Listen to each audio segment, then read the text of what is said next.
Welcome to the Urban Legends Iceberg, where we'll be deep diving eerie tales passed around on the schoolyard to modern myths that spread like wildfire on the internet.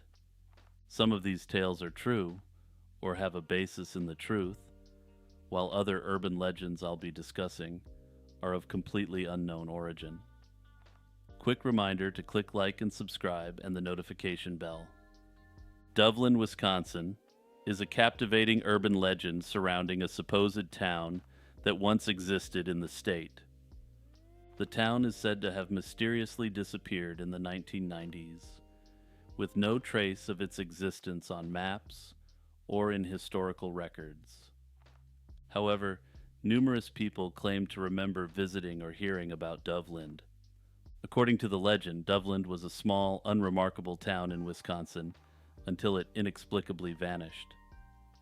Some theorize that the disappearance was related to a military experiment gone wrong, linking it to Project ELF, a military communications system that was active in Wisconsin during the late 20th century. Project ELF, also known as Project Sanguine, was primarily concerned with long-range submarine communication, using extremely low-frequency waves. However, conspiracy theories suggest that it might have caused some form of catastrophe leading to Dublin's disappearance. Supporters of the Dublin myth point to memorabilia supposedly originating from the town, such as mugs, t-shirts, and keychains bearing the name Dublin. These items, which sometimes appear for sale online, are viewed by some as evidence that the town once existed. However, upon closer inspection, these souvenirs likely seem to have been created more recently, riding on the wave of interest in the Dublin legend. Another element that fuels the mystery is a photograph purportedly recovered from Dublin. The image, which shows three people seated in a restaurant booth, has faded substantially, adding to its eerie quality. However, like the memorabilia, there is nothing concrete in the photograph that ties it definitively to Dublin. In terms of physical evidence, there are none of the usual traces left behind when a town disappears. Historical examples, like the town of Werner, Wisconsin, which was submerged after a dam project, leave behind remnants such as structural debris or visible geographical changes. Dublin, in contrast, has no such remnants, no ruins, no foundation stones, no documentation, making its alleged disappearance even more peculiar. This absence of physical evidence leads many to compare Dublin to phenomena like the Mandela effect, where groups of people share false memories, often of events or places that never existed. The Mandela effect is central to understanding the persistence of the Dublin story.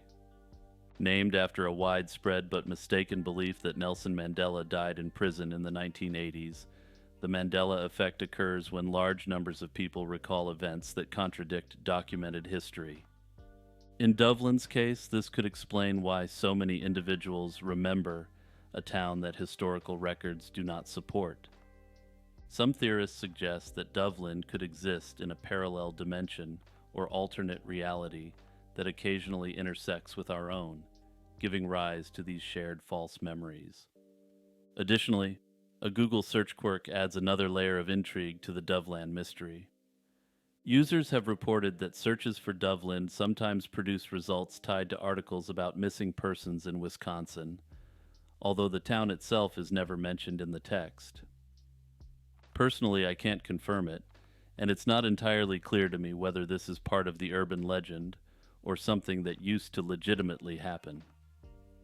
That said, this belief has fueled speculation that Dublin's disappearance is somehow linked to the unexplained vanishings in the state. However, officially, this connection is the result of an algorithmic quirk rather than any actual historical link, as the articles in question do not reference Dublin directly.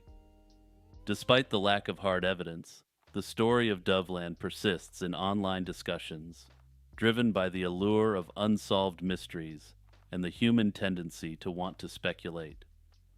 Theories about government cover-ups, extraterrestrial involvement, or catastrophic military experiments abound, though they are largely unsupported by factual evidence.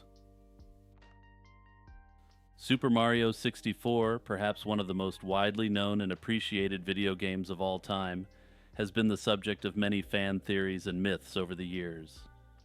Among these, the personalization AI theory has become extremely well known in recent years, spawning numerous YouTube videos and online discussions. This theory claims that every copy of Super Mario 64 is uniquely personalized to each player through an advanced artificial intelligence embedded within the game. The personalization AI theory gained significant traction around 2019, primarily through forums and YouTube channels. Proponents of this theory suggest that an experimental AI was implemented in Super Mario 64, capable of subtly altering the game to tailor it to individual players' preferences and behaviors. This AI supposedly makes changes that range from the appearance of characters and levels to the difficulty and gameplay mechanics, making each player's experience unique. Supporters of the theory often cite personal anecdotes and perceived anomalies in the game as evidence. Many players report experiencing different enemy placements, altered level designs, and unique events that they claim are not present in other versions of the game. These discrepancies are attributed to the supposed AI, which customizes the game in a way that aligns with the player's style and preferences. One of the most intriguing aspects of this theory is the idea that the AI can read the player's mind or respond to their thoughts, creating an eerily personalized experience. An important factor contributing to the theory's popularity is the psychological impact of nostalgia and memory. Super Mario 64 was a groundbreaking game for many, and the intense emotions and memories associated with playing it during childhood often blur the lines between reality and imagination. This phenomenon can lead to exaggerated or distorted recollections of the game, reinforcing the belief in a personalization AI. Despite its popularity, the personalization AI theory has faced significant criticism and skepticism. Critics argue that the theory is more likely a result of collective memory and childhood nostalgia than any actual in-game AI.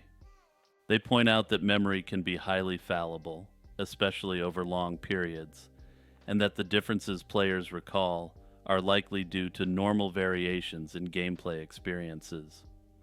Moreover, technical analyses of the game's code have not revealed any evidence of such an AI.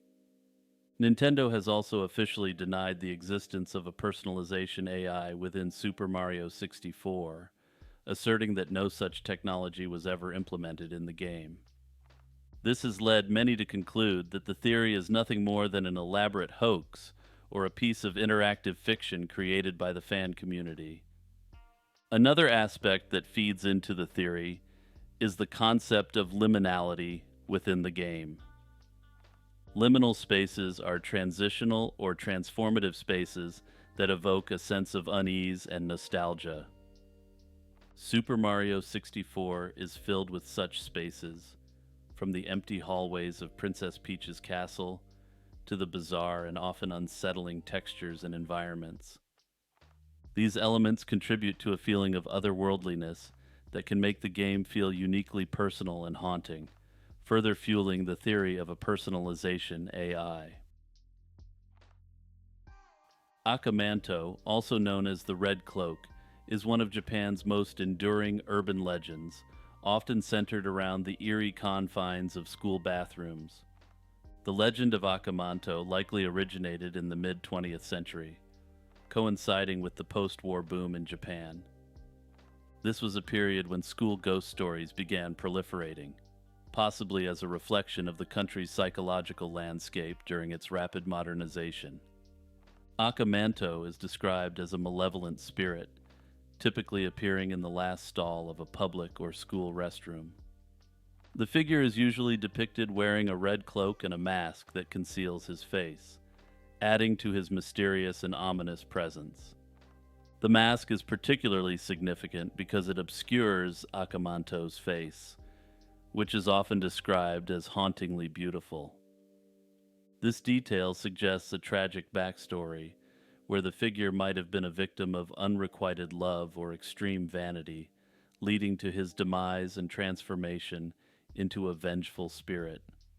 Some variations of the story even propose that Akamanto was a handsome man during his life, who attracted too much unwanted attention and succumbed to the pressures of his admirers. The most chilling aspect of the Akamanto legend is the deadly choice it forces upon its victims. When a person is alone in the bathroom, they are approached by a voice asking, "Do you want red paper or blue paper?" The choices offered by Akamanto are a death sentence regardless of the selection. Choosing red paper results in a death often described as being slashed until one's clothes are stained red. Opting for blue paper leads to suffocation or strangulation, turning the victim's face blue. Attempting to outsmart the spirit by choosing a different color or refusing to answer often leads to even more gruesome fates, such as being dragged to the underworld alive. However, directly telling the spirit that you do not want either paper and telling it to go away is said to work, and the creature will unhappily retreat. Akamanto is part of a broader tradition of Japanese ghosts, a type of yokai known as yurei. These spirits are often connected to specific locations and manifest as a response to human emotions like fear, shame, or guilt. The KFC mutant chicken urban legend is one of the most bizarre myths associated with a fast food chain. It claims that KFC uses genetically modified chickens that are so grotesque that they cannot legally be called chicken. According to the urban legend, this caused the company to have to legally rebrand from Kentucky Fried Chicken to simply KFC to avoid litigation. According to the myth, these mutant birds supposedly have no feathers, beaks, or feet, making them ideal for mass production, but horrifying in concept. This legend has persisted for decades, largely fueled by viral emails, doctored images, and social media posts. The rumor was given a boost in the late 1990s and early 2000s, when the name change to KFC was interpreted by conspiracy theorists as proof of the company's hidden agenda. However, officially, the name was shortened as part of a rebranding effort to shift focus away from the word fried and promote a broader menu, including healthier options. Despite this, the mutant chicken myth refuses to die, largely because it taps into common anxieties about corporate food production and genetically modified organisms, or GMOs. One of the most widespread versions of the myth involves photos purportedly showing deformed chickens, often with exaggerated features such as 6 wings or extra legs. These images are often revealed to be poorly made Photoshop edits. Despite repeated efforts by KFC to address these rumors, including public statements, the legend continues to resurface. The persistence of the mutant chicken myth is due to several factors. One is the natural suspicion many people have toward fast food chains and their food sourcing practices. Modern industrial farming practices are often opaque and legitimately weird and grotesque, leading to concerns about what goes into the food we eat. Further, factory farming provides ample proof that corporations are willing to engage in extremely questionable behavior in relation to the food we consume. This skepticism is amplified when it comes to large corporations like KFC, which serve millions of people every day. The idea of a company secretly using genetically engineered animals fits neatly into a broader narrative of corporate malfeasance and cover-ups. Hey everyone, it's Jimmy taking a few seconds to promote my work. Remember to like and subscribe and also share this video with your friends and family. Sharing the video with your friends and family is one of the biggest ways you can help my channel grow. Also, this is a new series, so leave a comment and let me know what you think, and if you want to see more urban legends videos. In the midst of World War II, the small town of Pascagoula, Mississippi, became the backdrop for a series of unsettling incidents. These events would later be attributed to an individual dubbed the Phantom Barber. The town, which had seen its population swell due to the wartime shipbuilding efforts, found itself grappling with a peculiar menace that targeted the hair of its residents, particularly young girls. The Phantom Barber's activities began on a night in early June 1942, when he first struck at the Our Lady of Victory's convent, cutting locks of hair from two young girls. This initial intrusion set the pattern for subsequent events, where the assailant would cut window screens to enter homes and cut the hair of the occupants while they slept. The town's alarm heightened when these incidents were later accompanied by more violent attacks, including one where a couple was assaulted in their home, escalating the community's fear. Local law enforcement, overwhelmed by the peculiar nature of these crimes, struggled to make headway in the investigation. The FBI was eventually called in, and the town increased its night patrols in a desperate bid to capture the elusive intruder. Amidst rampant speculation and fear, various theories circulated about the barber's motives, ranging from psychological disturbances to espionage-related activities. The case saw a significant development in August 1942 when William Dolan, a chemist known in the community, was arrested. Notably, Dolan had been educated in Germany and was suspected of having sympathies with the enemy cause. Curiously, locals at the time believed that these hair-chopping incidents were an effort to subvert national security, which seems quite suspect in retrospect, and appears to suggest mass hysteria. Although primarily charged and convicted for the attack involving the iron bar, Dolan was also suspected of being the Phantom Barber, largely due to the discovery of a bundle of hair behind his residence. Despite his conviction, doubts lingered about his involvement in all the incidents, and after serving part of his sentence, he was released following a lie detector test that he passed. Notably, some speculate that the Phantom Barber was much more of a phantom than one would initially believe reading the news articles. Under this theory, he was a figment of the imagination of the people of Pascagoula, brought on by the psychological stress of being at war. Further, it is notable that the town grew immensely during the war to accommodate shipbuilding, and as such people were separated from their extended families, causing feelings of dislocation. Some have suggested that this was a perfect storm for mass hysteria to take hold in the town. The story of the Phantom Barber of Pascagoula has since gone on to form the basis of urban legends, recounting the tale with various levels of accuracy. Saki Sanobashi, a supposed anime lost media also known as Go for a Punch, is a chilling story that originated from 4chan in 2015. The tale focuses on a disturbing and grotesque anime that is said to have been released in the late 1980s or early 1990s. Despite widespread searches, no physical copies or definitive proof of its existence have ever surfaced, and it is now widely viewed as an urban legend. The premise of Saki Sanobashi, as described by the original 4chan poster, revolves around 9 teenage girls who are trapped in a bathroom without any exits.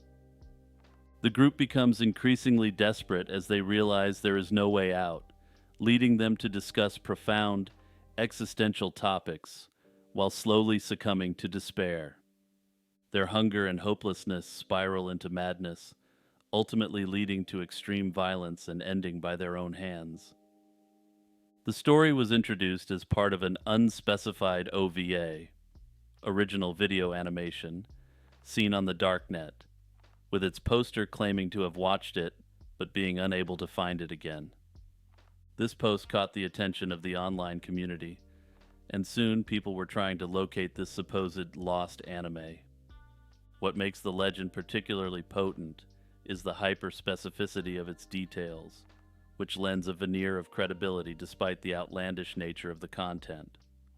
The combination of psychological horror and the extremely unusual and graphic subject matter appear to have contributed to its virality. Adding to the credibility surrounding it, it plays on themes common in Japanese horror, where isolation and psychological torment are used to magnify horror.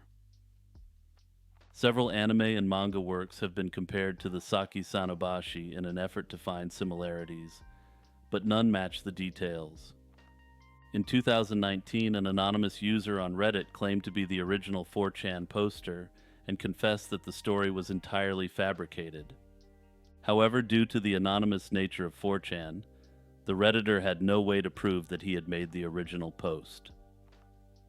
The search for Saki Sanobashi has largely dissipated in recent years, with most accepting that it was likely intended as a creepypasta-type fictional story. Despite this, some believe that Saki Sanobashi could still exist, and the urban legend of this extremely dark anime has taken on a life of its own. The Bloody Mary urban legend is one of the most well-known stories told in modern folklore, to the point where I feel the story almost doesn't require an introduction. The legend centers around a ghostly figure named Bloody Mary, who's believed to appear when her name is chanted in front of a mirror under certain ritual conditions. The typical setting involves a dark room, often a bathroom, with the participant standing before a mirror, sometimes holding a candle. They then chant Bloody Mary, anywhere between 3 to 13 times, hoping or fearing that she will appear. Versions of the story differ, but many describe how she will scratch, maim, or even kill those who summon her. The origins of the Bloody Mary legend are difficult to trace because it is an amalgamation of various myths, historical figures, and folklore. One of the most popular theories links the legend to Queen Mary of England, also known as Bloody Mary, due to her slaying of hundreds of Protestants during her reign in the 16th century. This association comes from her blood-soaked legacy, where her opponents were ended in extremely cruel ways. Another possible inspiration for Bloody Mary is the 17th century witch Mary Worth, who was allegedly executed for practicing witchcraft. According to some versions of the story, she kidnapped people to use their body parts for spells, which aligns with certain variants of the legend, where Bloody Mary seeks revenge for the death of a loved one. Yet another historical figure linked to the legend is Elizabeth Bathory, a Hungarian noblewoman commonly known as the Bloody Countess, or a variety of variants of this nickname. What makes the Bloody Mary ritual so enduring is its simplicity and accessibility. At sleepovers or parties, young people can easily attempt to summon Bloody Mary by following the ritual, often in a bathroom mirror.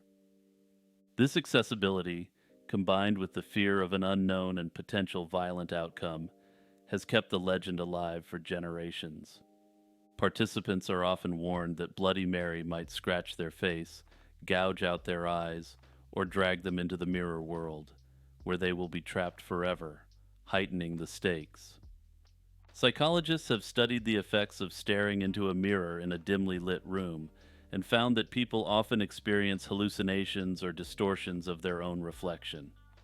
This could explain some of the eerie experiences reported during the ritual. Robert the Doll is an interesting haunted doll that has attracted significant attention in recent years. Housed in the Fort East Martello Museum in Key West, Florida, this seemingly innocuous doll has a long history filled with eerie tales and unexplained phenomena. Robert the Doll was originally owned by Robert Eugene Otto, an eccentric artist from a prominent Key West family.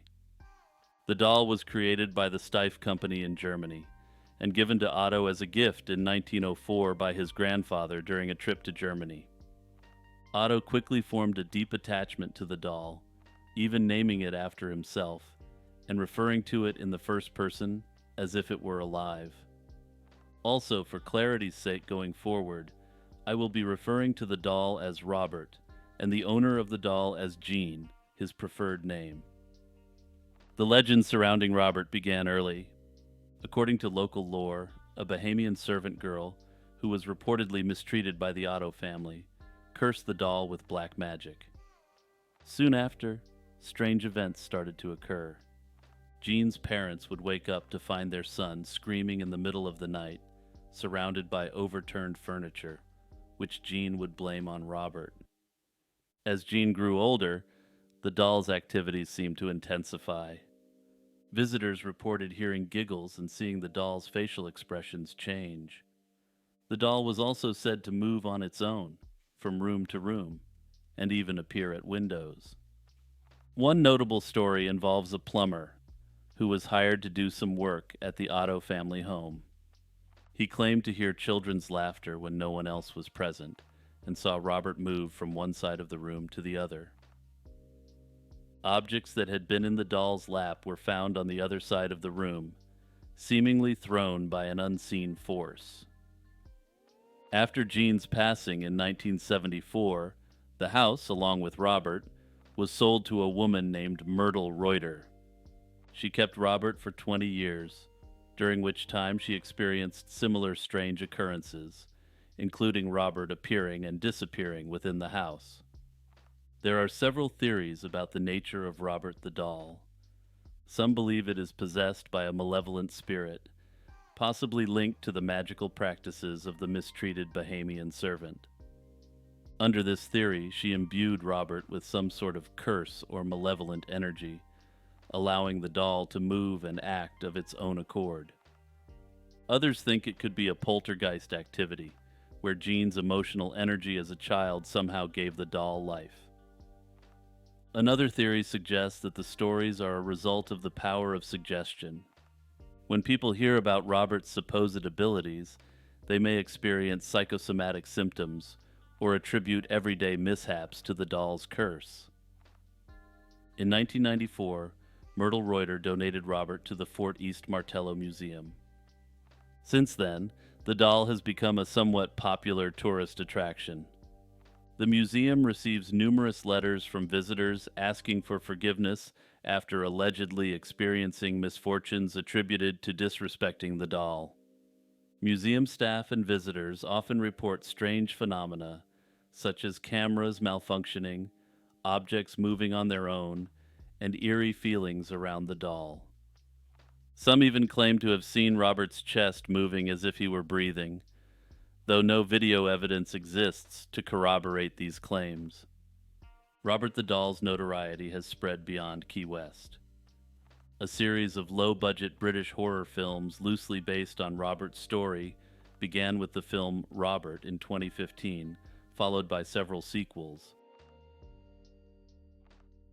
The supposed secret of resurrecting General Leo in Final Fantasy VI remains one of the most enduring urban myths surrounding the 16-bit era of gaming. Released in 1994 by Square, Final Fantasy VI introduced players to a rich narrative filled with complex and fairly well-developed characters. One of the most notable characters to feature in the story is General Leo, a noble and honorable soldier of the Gestalian Empire. However, his tragic death at the hands of Kefka during the course of the game sparked countless rumors among fans, who hoped that there might be a hidden way to resurrect him. Leo's death scene is one of the most memorable moments in the game. After playing a critical role in trying to broker peace between the Empire and the Returners, Leo falls victim to Kefka's treachery, a betrayal that highlights the villain's chaotic, evil nature. Many players were emotionally invested in Leo's character, who, unlike other villains within the Empire, was portrayed with honor and integrity. This stark contrast between Leo and the twisted Kefka heightened the sense of loss following his death. As with many iconic video game characters who die, fans of Final Fantasy VI started searching for ways to undo Leo's fate. Various theories emerged over the years, with players proposing intricate methods to bring General Leo back to life. One popular rumor suggested that if certain actions were completed in a specific sequence, players could use the game's Phoenix Magicite, an item associated with resurrection, to revive Leo. This theory seemed plausible because the Phoenix Magicite had a very clear resurrection theme in the game and was also optional and somewhat hard to obtain. Another widely discussed method involved a complex series of steps players were to follow in order to resurrect Leo. These steps included playing through the game without saving, exploiting glitches, and triggering specific events in an exact order. These rumors suggested that Leo's sprite would appear at certain points during the story, and that players could exploit these appearances to somehow keep him in the party. Despite the numerous rumors and elaborate instructions, none of these methods led to a legitimate resurrection of General Leo. Ultimately, despite the best efforts of fans, the only true way to quote-unquote bring back General Leo was by hacking the game with a game genie. The legend of sewer alligators has captivated imaginations for decades, particularly in New York City, where the myth first gained prominence. According to the story, these alligators were once pets purchased by families, especially after trips to Florida, and were later flushed down toilets when they became too large to manage. Supposedly, these reptiles found a way to survive in the underground sewer systems, where they grew to monstrous sizes. The origins of this urban legend can be traced to the early 20th century. A famous incident occurred in 1935, when a group of boys in East Harlem reportedly spotted a large alligator while shoveling snow into a storm drain. The boys hauled the creature up to the street, where it was killed, and its carcass weighed over 100 pounds. This story was widely reported in newspapers like the New York Times and the New York Herald Tribune, which bolstered the credibility of the tale. Also, the newspaper clipping was surprisingly easy to find, thanks to the internet. But I imagine that in the pre-internet days, many people vaguely recalled reading the story. Though it remains unclear whether this specific alligator really lived in the sewers or was an escaped pet, the legend persisted. Further stories from the 1950s added new layers to the legend. These accounts shifted focus to vacationers bringing baby alligators home from Florida. As the reptiles grew, they were flushed into the sewers, where they supposedly thrived on rats and garbage. Variations of the legend even suggested that these alligators turned albino due to the lack of sunlight. These stories, while largely regarded as fabrications, captured the public's imagination and continued to fuel rumors of alligators lurking beneath the streets of New York. Interestingly, the idea of alligators living in sewers isn't confined to New York. Other cities have similar myths, particularly in areas where alligators are native. In Florida, there have been verified instances of alligators being found in drains and sewers, although these are typically animals that have wandered in from nearby swamps. For example, in Tampa Bay, a man reportedly had his arm bitten by an alligator after falling into a drain. The concept of large, aggressive alligators thriving in New York sewers is unlikely to be true, just given the biology at play for these cold-blooded animals. Simply put, alligators require the sun to warm them up, a feature noticeably absent from city sewer systems. The cold, dark environment of a city sewer would not provide the necessary conditions for an alligator to survive long-term. Ultimately, while the existence of full-grown sewer alligators in New York remains unsupported by concrete evidence, the legend will almost certainly continue to persist. El Sombreron is one of the most enduring figures in Guatemalan folklore, known for his distinctive appearance and eerie habits. El Sombreron, also referred to as Cipitio, is often described as a short man dressed entirely in black, with a large hat that covers much of his face. His outfit includes a thick black belt and black boots with noisy attachments. One of his most peculiar traits is his obsession with braiding. He is known to braid the manes and tails of horses, and when no horses are available, he turns his attention to the hair of young women. According to legend, El Sombreron roams the streets with a group of mules carrying coal. He typically appears at dusk, and his presence is marked by the sound of his boots and the sight of his large hat. When he finds a young woman who catches his fancy, he serenades her with a silver guitar, tying his mules outside her home. However, his attention is far from benign. The women he targets often find their food contaminated with soil, making it difficult for them to eat. Further, the eerie serenades are said to make it very difficult to sleep. This combination of serenades and sabotage leads to a state of obsession and illness for the victims. One of the most well-known stories associated with El Sombreron involves a young woman named Susanna. Susanna, noted for her long hair and large hazelnut-colored eyes, was serenaded by El Sombreron one night while she admired the moon from her balcony. Her parents, alarmed by the attention, forced her inside, but El Sombreron continued to haunt her, singing to her and contaminating her food with dirt. In a desperate attempt to save their daughter, Susanna's parents cut her hair and took it to a priest, who blessed it with holy water. This act finally drove El Sombreron away, suggesting that the legend may serve as a cautionary tale. The cultural significance of El Sombreron extends beyond mere folklore and urban legend. He represents the archetypal boogeyman, a figure used to instill fear and promote societal norms. The legend warns young women against engaging with strangers and succumbing to flattery. El Sombreron's black attire and concealed identity emphasize the dangers of hidden intentions and deceitful appearances. The use of black, often associated with misfortune and the supernatural, reinforces his role as a malevolent figure.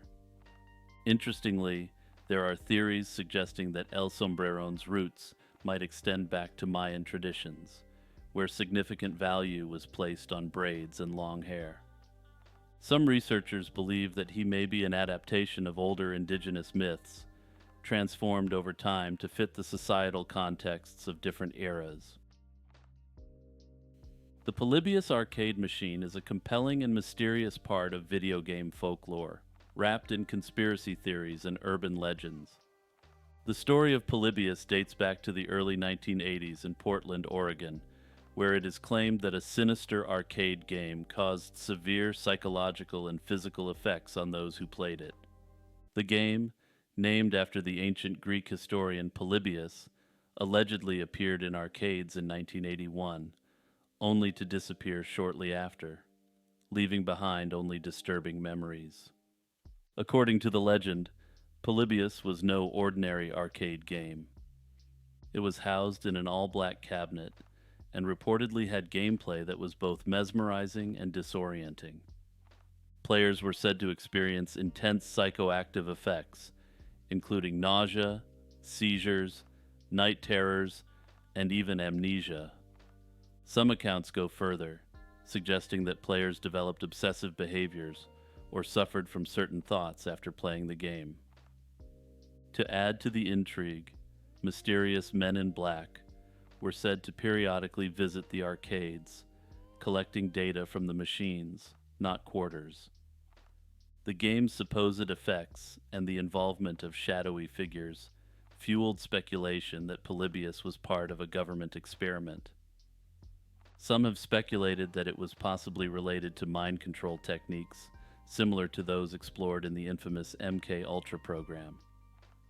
Though no concrete evidence links Polybius to such experiments, the association has become a central part of the game's mythos. The first known mention of Polybius appeared in the late 1990s on a website called coinop.org, which documented various arcade machines. The entry described the game and its strange effects, providing the first public reference to its alleged developer, a company called Sinneslotion. This name, which translates from German to sense delete, only added to the game's eerie reputation. However, some skeptics have noted that the German phrase is awkwardly constructed, suggesting it might have been created by someone not entirely familiar with the language. Further complicating the legend is the figure of Stephen Roach, who in 2006 claimed to have been involved in the development of Polybius.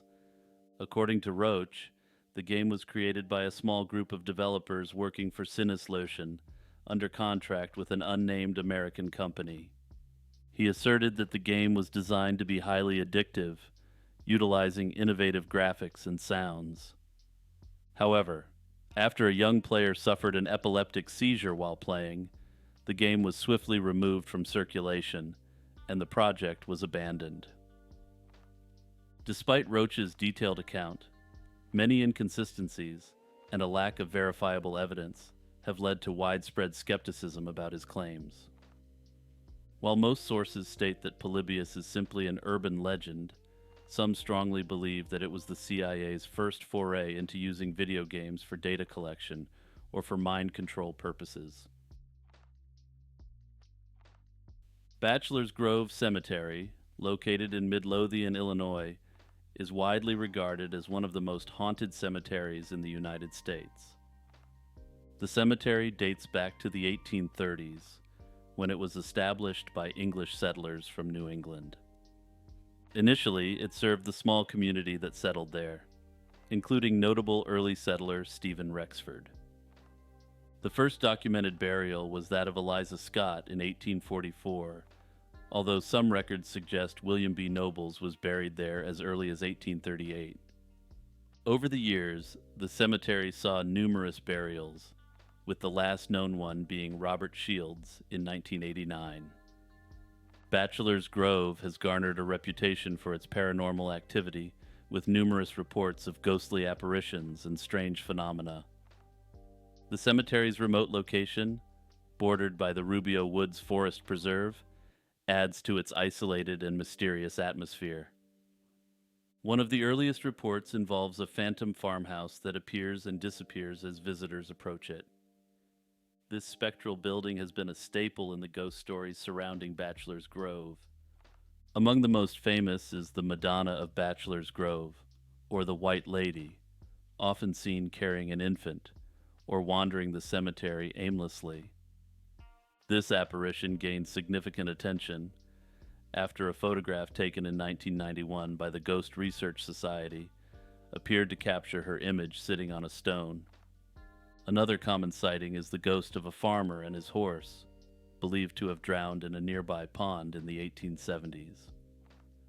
Visitors have reported seeing the farmer and his plow emerging from the water, only to vanish moments later. Numerous theories attempt to explain the hauntings at Bachelor's Grove. Some suggest that the cemetery is located on ley lines, which are believed to be paths of spiritual energy. Others attribute the activity to the desecration and vandalism that occurred during the 1960s and 1970s, when the cemetery became a hotspot for occult rituals and teenage gatherings. The combination of these factors might have contributed to the heightened paranormal activity reported there. Visitors have shared a variety of personal experiences at Bachelor's Grove. Some describe peaceful encounters, such as seeing glowing orbs or feeling a sense of calm. Others recount more unsettling experiences, including verbal interactions with spirits or seeing ghostly figures that vanish upon approach. Kanye Quest 3030, released in July 2013, is a hip-hop themed science fiction role-playing game that became known for more than just its gameplay. Players embark on a journey with Kanye West after he falls into a portal to the year 3030, a dystopian future ruled by a clone of Lil B the Based God. In this world, Kanye teams up with other famous rappers to fight for freedom. However, the game's notoriety isn't due to its creative plot or gameplay.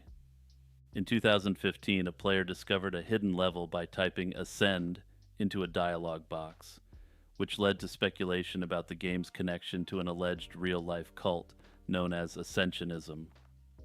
This secret section presented a narrative that the main game was a facade for a deeper purpose. The game then transitions into a narrative that suggests the main storyline was a cover for this hidden section. involving tasks and QR codes related to the cult. This discovery sparked theories about the game's potential use as a recruitment tool for this cult that believes in reincarnation and sought to expand its membership through the game. Despite these dark undertones, it's speculated that this aspect of the game could be part of an abandoned alternate reality game, or ARG. The creator of Kanye Quest 3030, initially known only as Phoenix, was later revealed to be Clara Hope, an artist from Adelaide.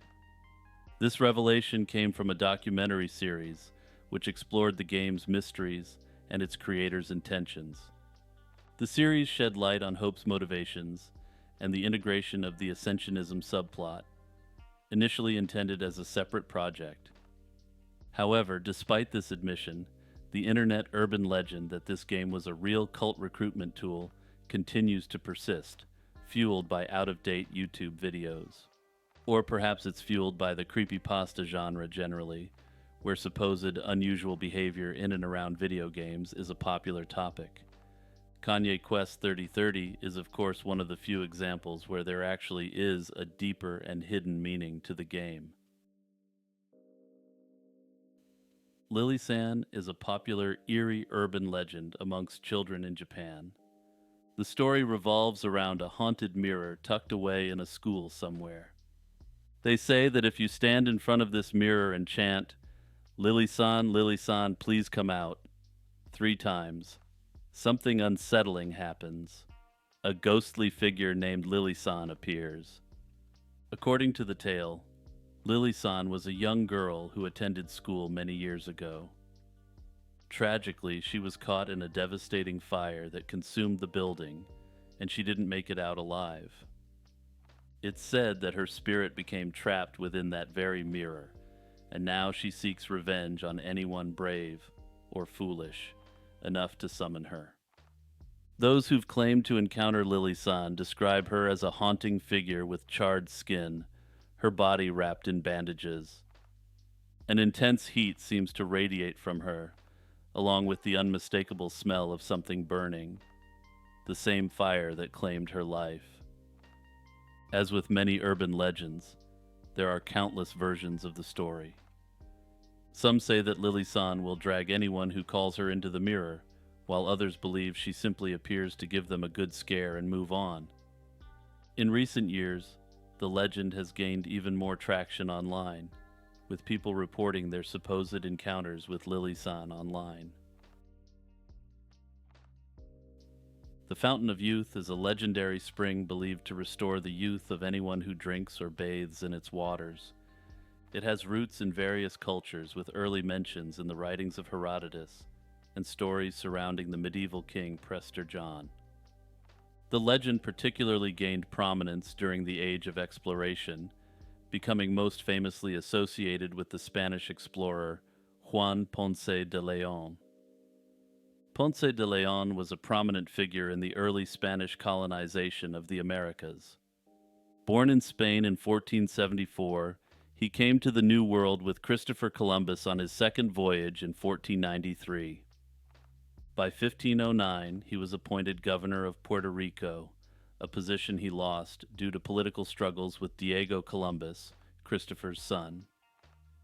In 1513, seeking new opportunities, and possibly lured by tales of the Fountain of Youth, he embarked on an expedition that led to the European discovery of Florida, which he named because of its lush, florid vegetation.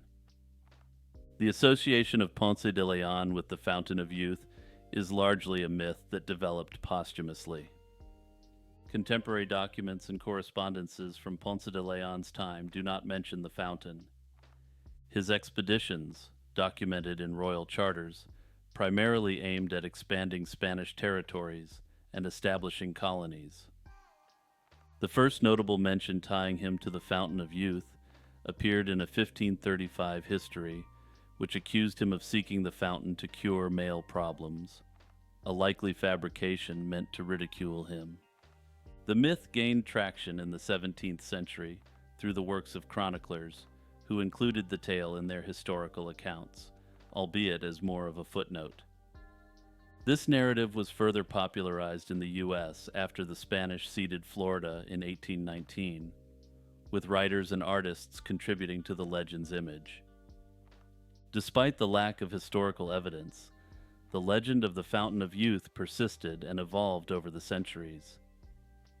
In the late 19th and early 20th centuries, St. Augustine, Florida, capitalized on the myth by promoting a site called the Fountain of Youth Archaeological Park.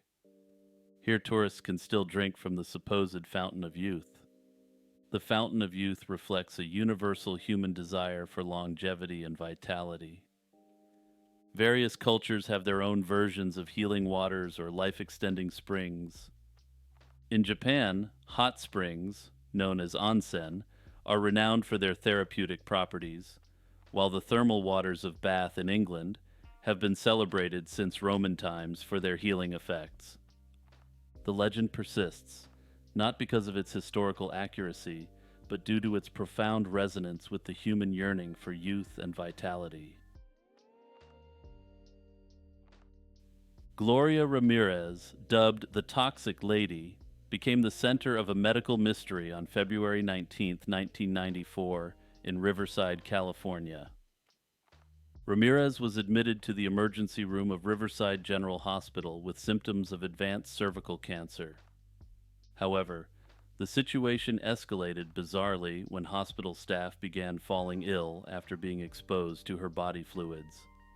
On the evening of her admission, Ramirez was extremely ill and confused. Medical staff noticed an oily sheen on her body and a fruity, garlic-like odor that they could not identify. When a nurse drew blood from Ramirez, the syringe seemed to contain manila-colored particles, and the smell emanating from her blood was described as ammonia-like. Shortly after, several staff members attending to Ramirez began to suffer from symptoms like fainting, shortness of breath, and nausea.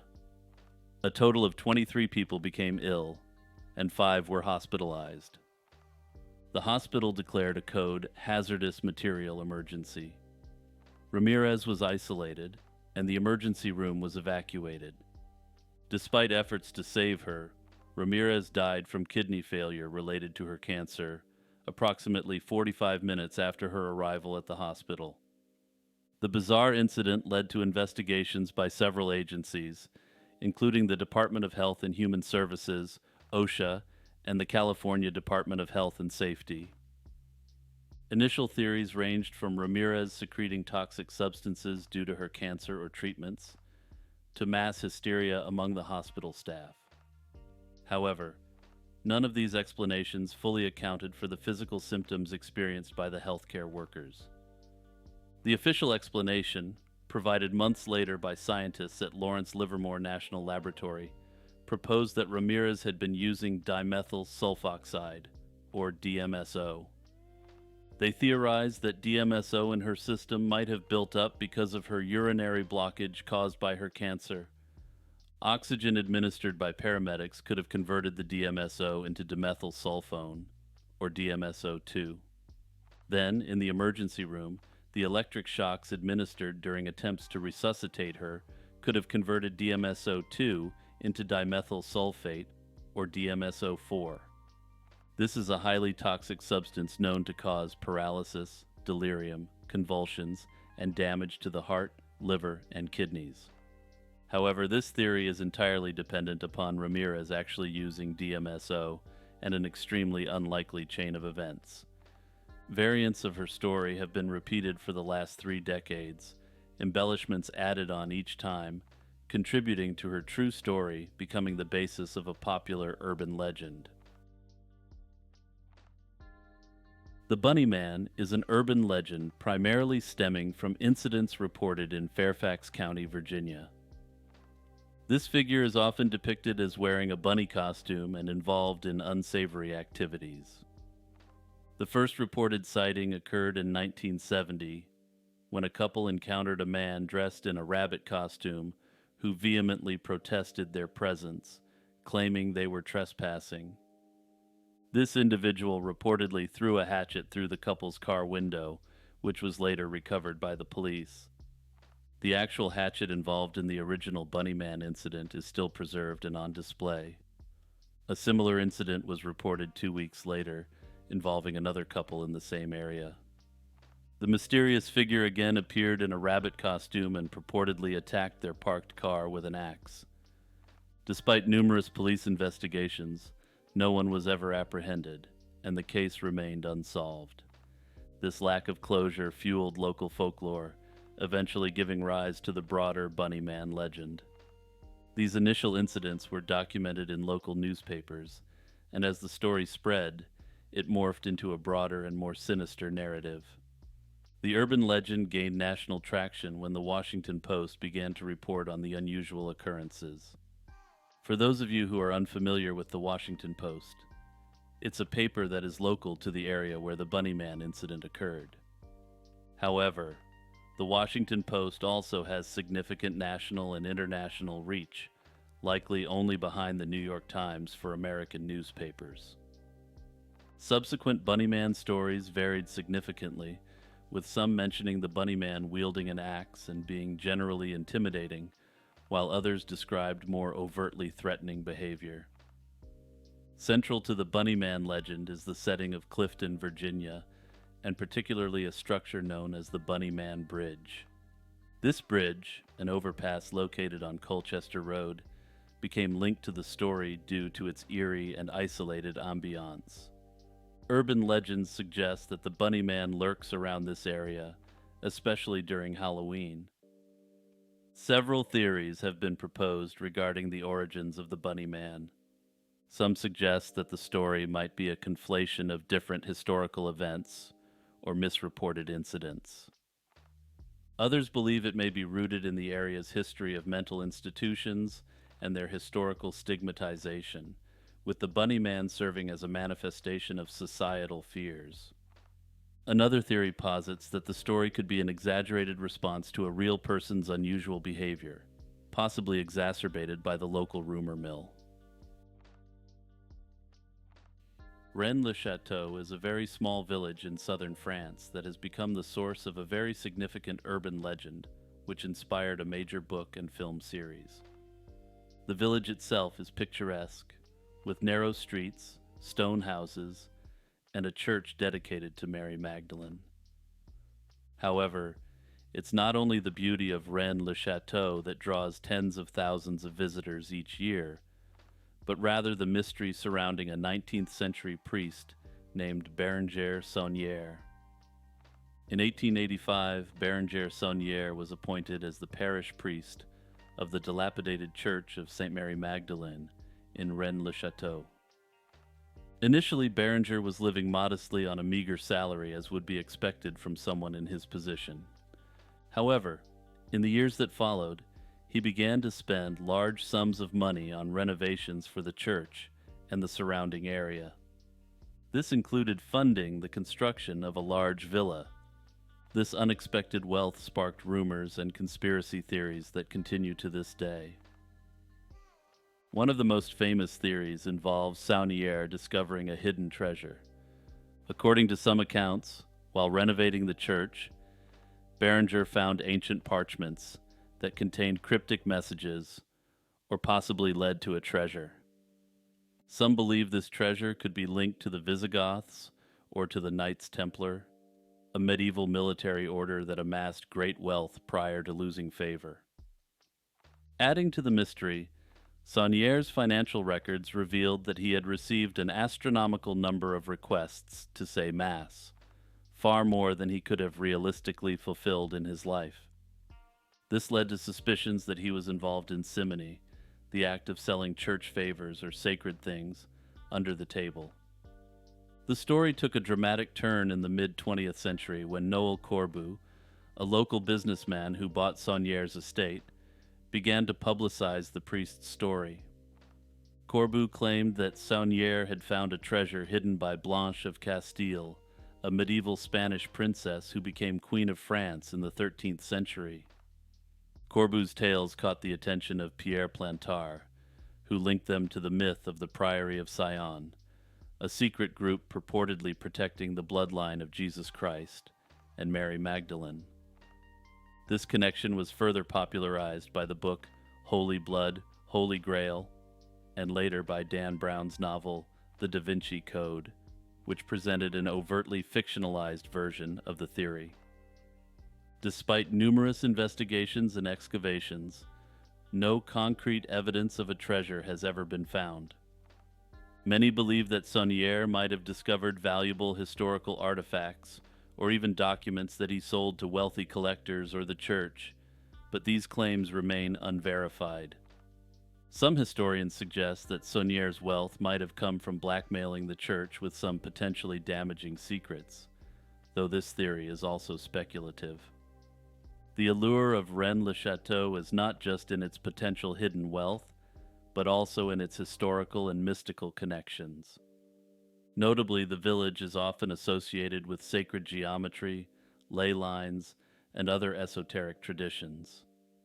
These theories, combined with the mysterious life of Saunier, have cemented Rennes-le-Château's place in popular culture and continue to attract researchers, treasure hunters, and tourists. Does Yoshi appear in Pokemon Red and Blue? Back in the 1990s, it was common for kids on the schoolyard to come up with wild stories about how to obtain hidden Pokemon in Pokemon Red and Blue. While some of these rumors did turn out to be true, for instance, how to catch a missing No, a glitch Pokemon from the first generation, most were entirely false. One lesser-known example of this phenomenon is the idea that Yoshi appeared in the Pokemon Red and Blue games. This rumor started in an issue of Expert Gamer magazine and included a guide as to how to evolve a Dragonite into a Yoshi. By way of background, Expert Gamer was a fairly popular video game magazine, published from 1998 to 2001. The magazine was a spin-off of the much better-known Electronic Gaming Monthly magazine, also known as EGM, and was designed with a younger audience in mind. In the April 1999 issue, Expert Gamer magazine provided instructions on how to supposedly get Yoshi, and as usual for these rumors, it is convoluted and difficult. According to this issue, 2 copies of the game were required, Red and Blue, both of which had captured all 150 Pokemon. First, the blue version receives a Dratini from the red version. The blue version then evolves the Dratini to a Dragonite and then trades it back to the red version. The red version then must head to the unknown dungeon and stand closest to where Mewtwo was, and use a Firestone on Dragonite. At this point, the screen will glitch, and Dragonite will evolve into Yoshi.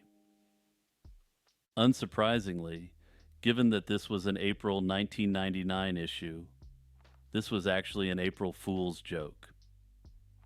To make the joke even more obvious, the hidden Yoshi trick was apparently a fan submission by a reader named J. Esther.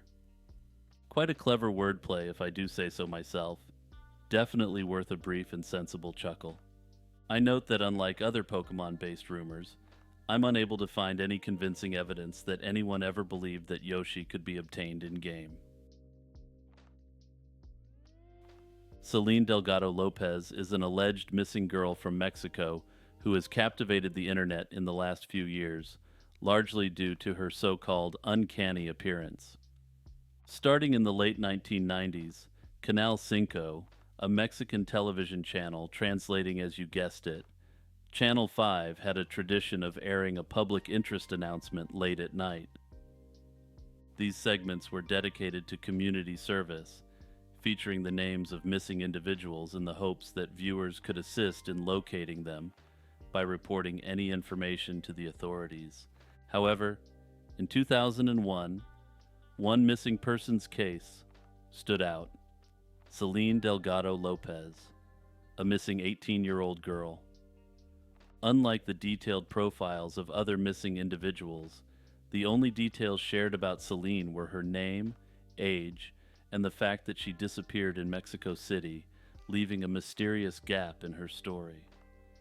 The intrigue around Celine Delgado Lopez escalated when viewers reported feeling uneasy and scared upon seeing her photo during the broadcast. Some viewers even allegedly claimed that the television channel would freeze or glitch for a few minutes and then abruptly switch to static whenever her image was displayed. As the rumors evolved, more modern theories suggesting that Celine's nondescript appearance and generic facial expression indicated she might not be a real person, but rather her image was generated by artificial intelligence. This theory prompted further investigation by internet sleuths, which revealed that there were no public records of Celine Delgado's disappearance. Adding to the intrigue, the photograph was broadcast for years after, suggesting she had not been found.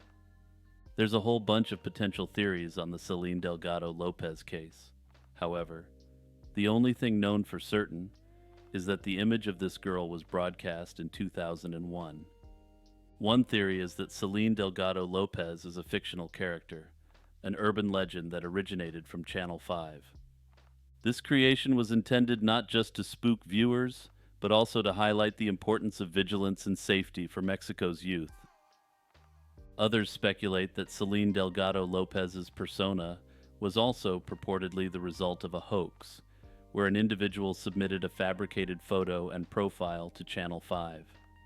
However, the theory that I prefer is that she is likely a real teenager who went missing circa 2001.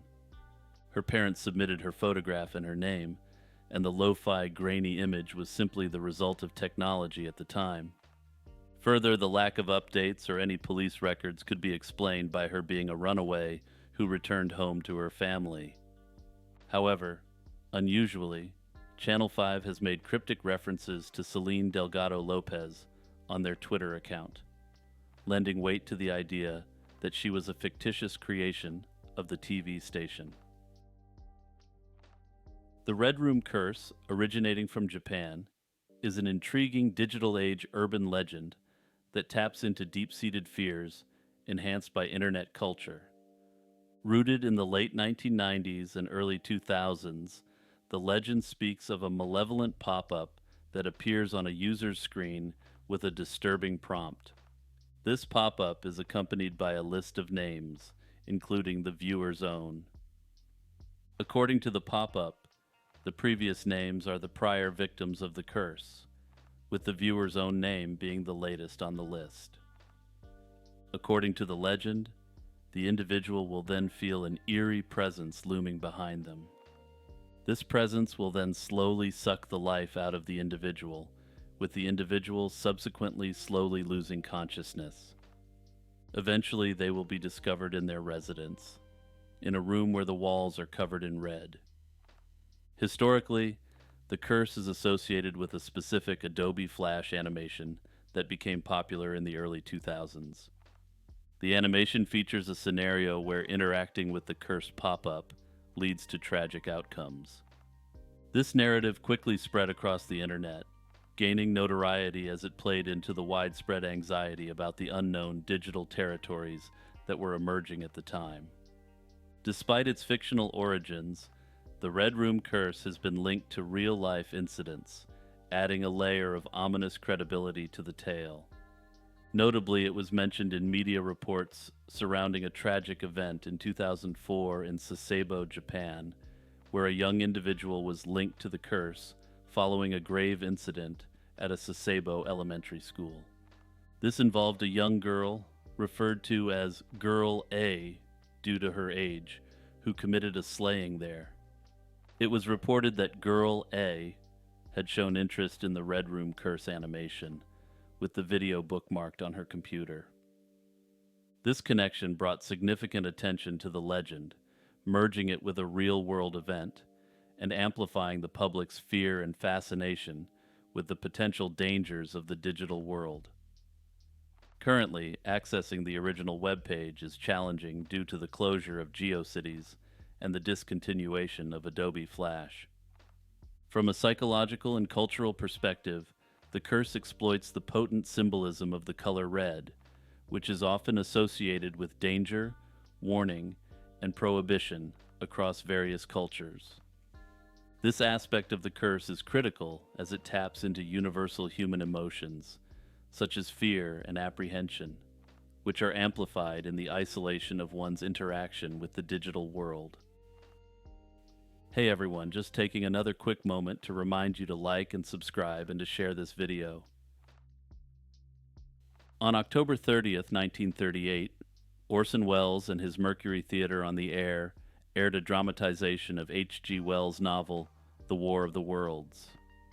This broadcast led to what is now known as the War of the Worlds broadcast panic, an event that has since become sensationalized through media and the power of urban myth.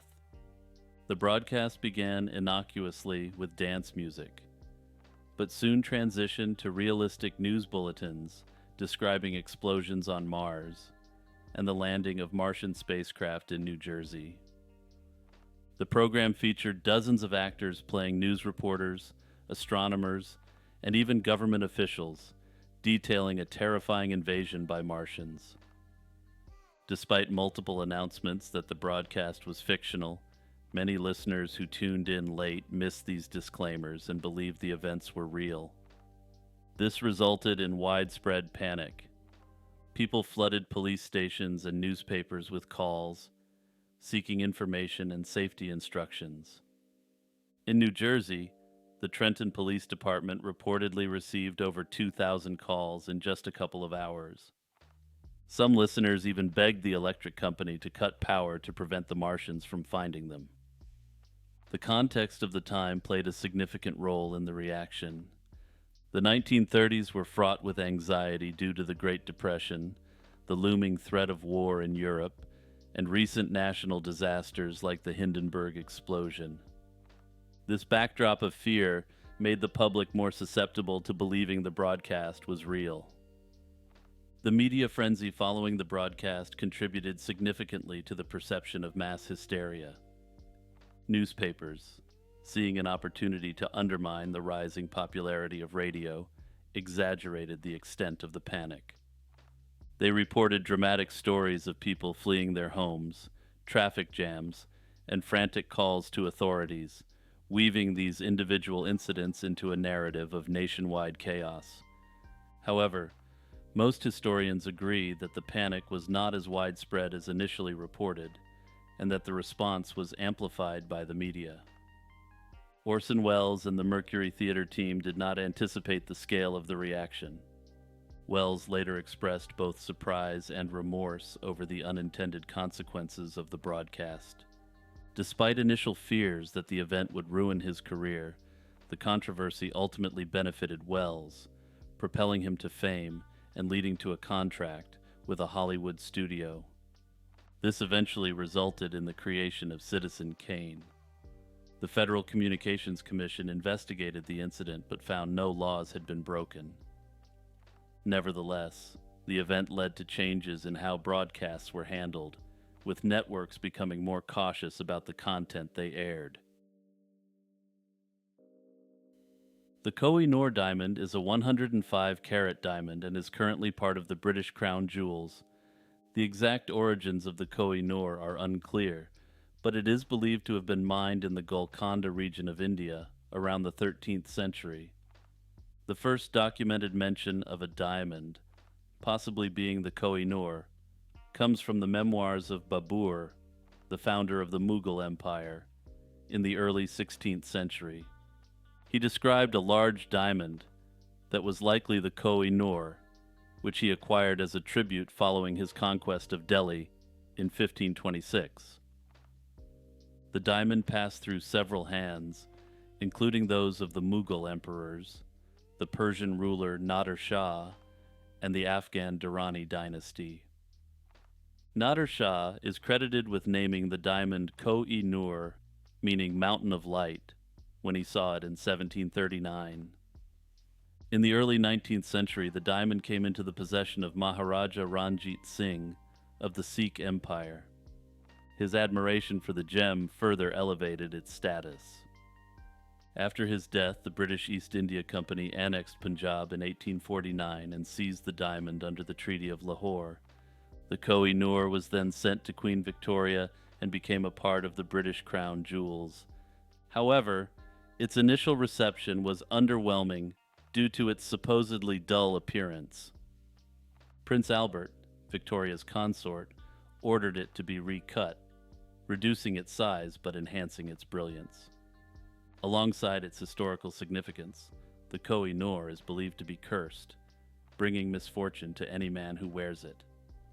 The curse is thought to have originated from a Hindu text that declared the diamond would bring bad luck to its male owner, but would bless a female owner. Some historical incidents are believed to support this theory.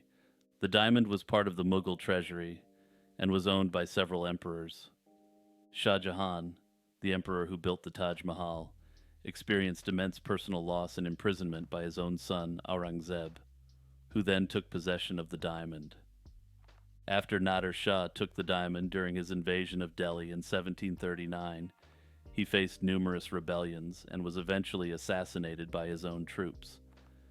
Further, his empire crumbled soon after his death. The diamond was taken by Ahmad Shah Durrani, the founder of the Afghan Empire. His descendants struggled with internal strife and conflicts, which weakened the empire significantly. Maharaja Ranjit Singh acquired the Koh-i-Noor, but after his death, his empire fell into disarray, and within 10 years it was annexed to the British East India Company. When the diamond came into British hands, it continued to be a source of fascination and controversy. Today, the Koh-i-Noor is displayed in the Tower of London. Its possession remains a point of contention, with claims from India, Pakistan, Iran, and Afghanistan, all demanding its return. The British government maintains that the diamond was obtained legally through the Treaty of Lahore. The rumor of a secret cow level in the original Diablo game is one of the most well-known urban legends in video game history, originating from the game's release in 1996. Despite the absence of any such level in the original game, fans speculated that repeatedly clicking on the cows in Tristram would open a portal to a hidden cow level. Other methods for unlocking the secret cow level circulated around high schools, colleges, gaming magazines, and internet forums. These methods for unlocking the level often involved convoluted steps, which would have required an immense amount of time and effort to test. Blizzard Entertainment, the developer, decided to acknowledge and feed into this rumor in a subtle way. The first official nod to the cow level came in Diablo Hellfire, an expansion released in 1997.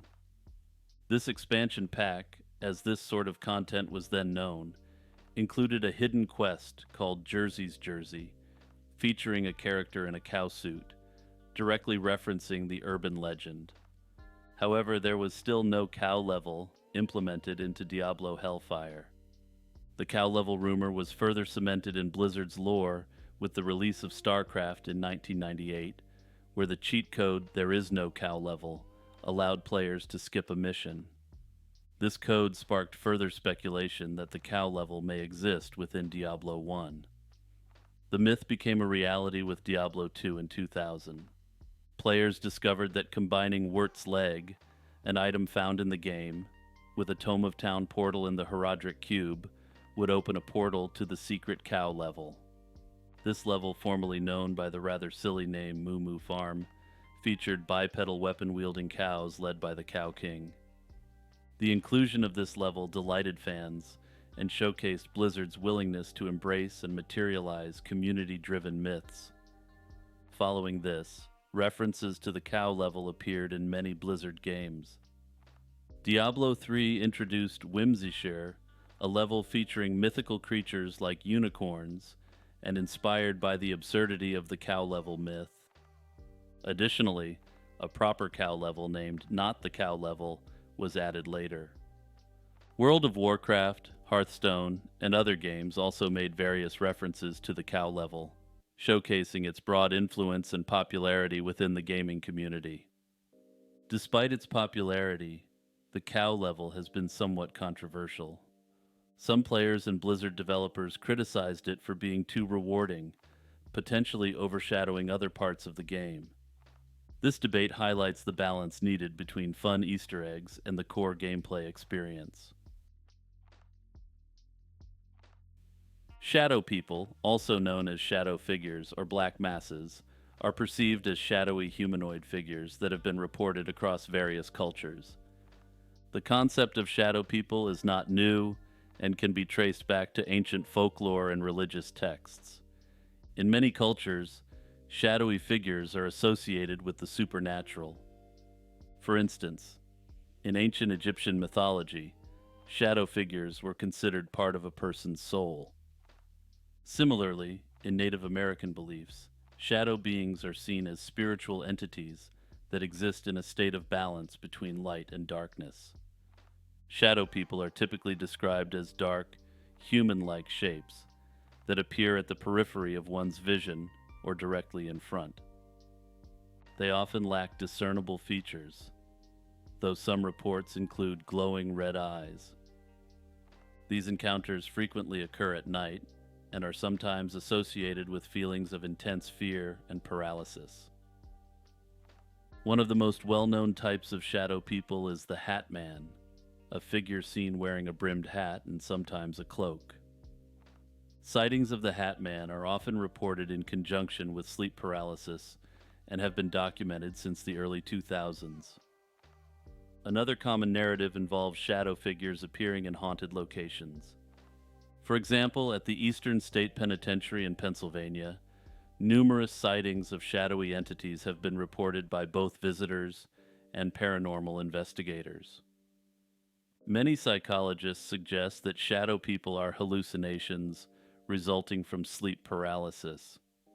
During this state, individuals are partially awake but still dreaming, leading to vivid and often frightening hallucinations. Some theorists propose that shadow people are the astral bodies of individuals who are experiencing out-of-body experiences. According to this theory, what people see are the ephemeral forms of these travelers from another realm.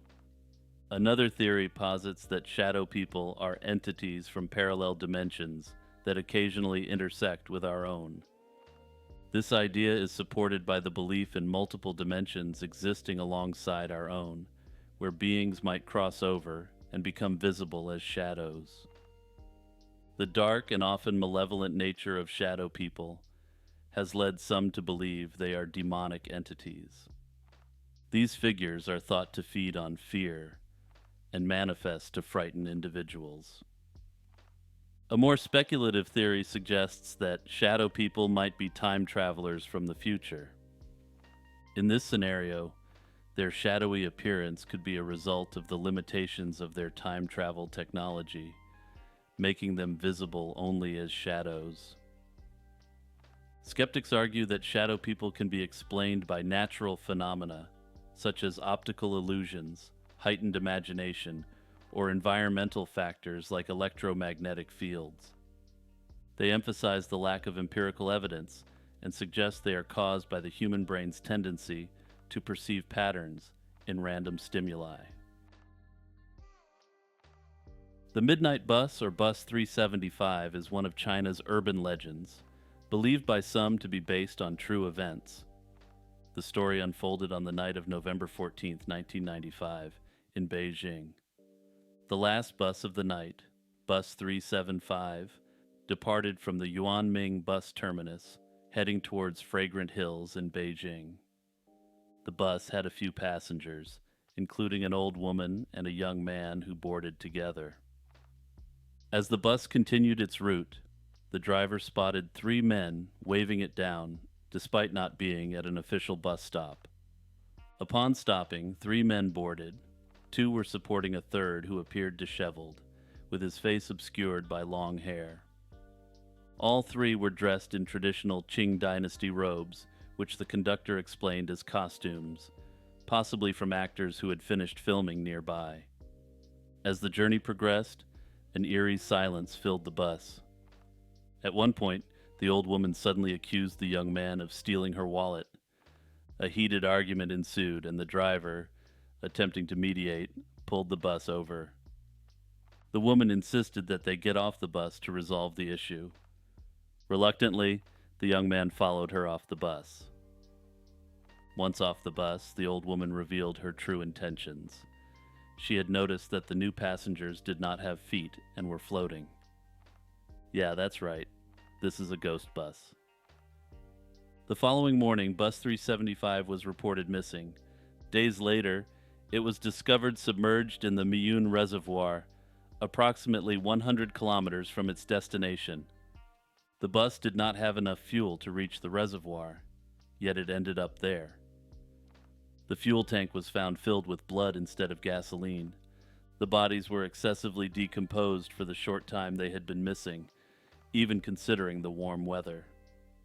No security cameras recorded the bus's journey to the reservoir. Despite multiple investigations, these mysteries remained unresolved. One popular theory suggests that the story is purely fictional, a modern ghost story designed to entertain and frighten. Critics argue that the lack of concrete evidence in official records supports this view. Another theory posits that the tale is an exaggerated account of a real event, perhaps involving foul play or a tragic accident. Some suggest that the bus might have been hijacked and driven into the reservoir, with the story of ghostly passengers added later to heighten the drama. A more supernatural explanation is that the bus entered another dimension or was cursed, leading to its mysterious fate. The Cursing Stone of Carlisle is a controversial landmark located in Carlisle, England. Installed in 2001 as part of a Millennium Project, the stone is engraved with excerpts from a lengthy curse originally proclaimed in 1525 by Archbishop Gavin Dunbar of Glasgow. This curse, known as the Monition of Cursing, targeted the Border Reivers, a group of raiders and lawless clans who lived along the Anglo-Scottish border. The Cursing Stone is a hefty granite sculpture weighing between over 10 tons, placed in a pedestrian underpass near Tully House Museum in Carlisle Castle. The stone features around 300 words of the original, much more lengthy curse, which called down a series of misfortunes upon the Reivers and anyone associated with them. The origins of the curse lie in the turbulent history of the Anglo-Scottish border during the 16th century. The Border Reivers were notorious for their violent raids, stealing cattle, and causing chaos in the region. The Monition of Cursing was part of a broader effort by the Church and the state to curb these lawless activities and restore order. Priests were required to read the curse aloud in every parish, spreading its ominous message throughout the borderlands. The curse is notably comprehensive, addressing every aspect of daily life and well-being, including the health of people, livestock, and crops. The curse's text is filled with vivid imagery and severe consequences, invoking biblical plagues and divine retribution. It condemns the Reivers in various states of being, standing, sitting, eating, drinking, and extends its malediction to their families and possessions. The Archbishop's curse aimed to disrupt the Reivers' activities and encourage them to abandon their lawless ways. Since its installation, the Cursing Stone has been blamed for a series of misfortunes that have befallen Carlisle, including floods, disease outbreaks, and economic difficulties.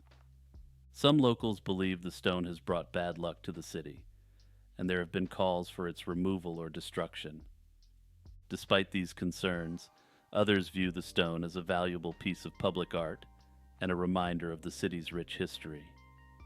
Despite its grim content, the Cursing Stone has also become a point of interest for tourists and those fascinated by the supernatural.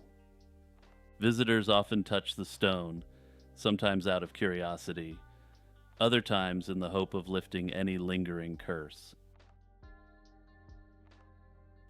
The Silver Train of Stockholm, or Silverpilen, is an urban legend from Sweden. The story of Silverpilen begins in the 1960s when the Stockholm Metro purchased 8 aluminum trains. Unlike the usual green-painted metro trains, these remained unpainted, giving them a distinctive and somewhat haunting silver appearance. These trains were part of the C5 model and were initially used as test units. Due to their bare and stark look, they were not widely popular among commuters and were often used as backup trains during rush hours. A significant part of the Silver Peelin legend is tied to Kimlinga Station. Construction on this station began in the late 1970s, but was never completed due to insufficient demand. Today, it stands abandoned and is often described as a ghost town. According to urban folklore, Kimlinga is the primary station where the Silver Peelin makes its eerie appearances. The local saying, "Only the dead get off at Kimlinga," reinforces its sinister reputation. The Silver Peelin has been the subject of numerous spooky stories. One common legend suggests that once someone boards the Silver Peelin, they might never get off, as the train gets trapped in a time loop, traveling perpetually through the Stockholm metro system. Another version claims that the train appears only once a year at midnight, carrying ghostly passengers who look like the undead. Some tales even suggest that the train can pick up unsuspecting passengers from deserted or unused stations, who then disappear forever. There are various stories from people who claim to have seen the Silver Peelin. These accounts often describe sightings of the train at odd hours, or in places where trains do not usually go. Some narratives recount experiences of being on board the Silver Peelin against their will, traveling for what felt like months, only to be dropped off at Kimlinga, disoriented and bewildered. The rational explanation for these legends ties back to the unusual appearance and limited use of the Silver Peelin. Despite its ongoing spooky reputation, the Silver Peelin was eventually decommissioned in 1996. Parts of the train were repurposed. Some cars were used by the Stockholm Police Academy for training, while others were converted into a cafeteria at the manufacturer's headquarters. However, the stories and sightings persist, keeping the legend of the Silver Peelin alive in Stockholm's collective memory. If you liked this video, please do me a huge favor and click like and subscribe, and also click the share button and send it to anyone who you think may enjoy it. Also, I release content regularly, so remember to click the notification bell and turn on all notifications for my channel. Shout out to my patrons Iced Mocha, Kurt the Squirt, Monoxide Wendigo, Jeffer Metcalf, Z-Volts, Courtney Hammett, Out of Gray's Mind, Cap, Zach Steele, Franz Tech, Unknown Delusions, Faye, Jack Russell, Boomslang, Spookiest Becky, Vespertine, Meta Nova, Will Roan, Crab Nebula, and Blasphemous.